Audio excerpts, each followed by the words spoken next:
పెద్దపల్లి పట్టణంలోని గ్రూప్ 2 పరీక్షా కేంద్రాలను సందర్శించారు. రామగుండం సిపి శ్రీనివాసులు కట్టుదిట్టమైన భద్రతా ఏర్పాట్లు చేశామని, గ్రూప్ 2 పరీక్షా కేంద్రాల వద్ద 144 సెక్షన్ అమల్లో ఉందన్నారు సిపి.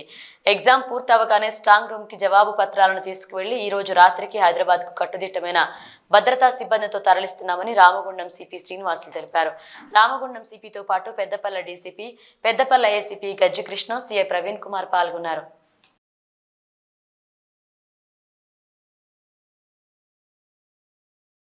పెద్దపల్లిలో వచ్చేసరికి 18 సెంటర్స్ 6 రూట్స్ ఉన్నాయి. సో ఈ ఎగ్జామినేషన్ సెంటర్స్ అన్నిటి కూడా పగడ్బందీ బందోబస్తు ఏర్పాటు చేయడం జరిగింది. దాంట్లో ప్రత్యేకంగా ప్రతి సెంటర్లో కూడా ఒక lady curtain, lady officer and other man స్టాఫ్ని డిప్లాయ్ చేయడం జరిగింది. అపార్ట్ ఫ్రమ్ దాట్ ఇంకా సీనియర్ ఆఫీసర్స్ కూడా ఉన్నాము. దీంట్లో డీసీపీ ర్యాంక్ ఆఫీసర్ నుంచి మొదలుకొని ఏసీపీస్ అండ్ ఇన్స్పెక్టర్స్ కూడా పెట్రోలింగ్లో, తర్వాత విజిబుల్ పోలీసింగ్లో ఉన్నారు. దీంట్లో భాగంగా మనం టోటల్గా 411 ఫోర్స్ని అన్ని సెంటర్స్కి డిప్లాయ్ చేయడం జరిగింది.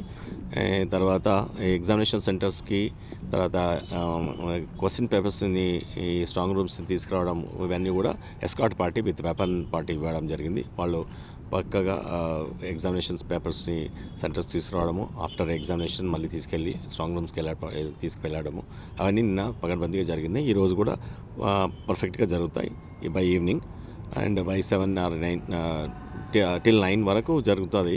దాని తర్వాత హైదరాబాద్కి వెళ్ళిపోతాయి. సో ఈరోజు అన్ని సెంటర్స్లో విజిట్ చేయడం జరుగుతోంది. డిఫరెంట్ ఆఫీసర్స్ డిఫరెంట్ ఏరియాస్కి వెళ్ళారు. ఇక్కడ కూడా నేను రావడం జరిగింది. ప్రభుత్వ జూనియర్ కళాశాల ఇక్కడ పెద్దపల్లిలో చాలా సైలెంట్గా, చాలా పర్ఫెక్ట్గా అందరూ లోపలికి వెళ్ళారు.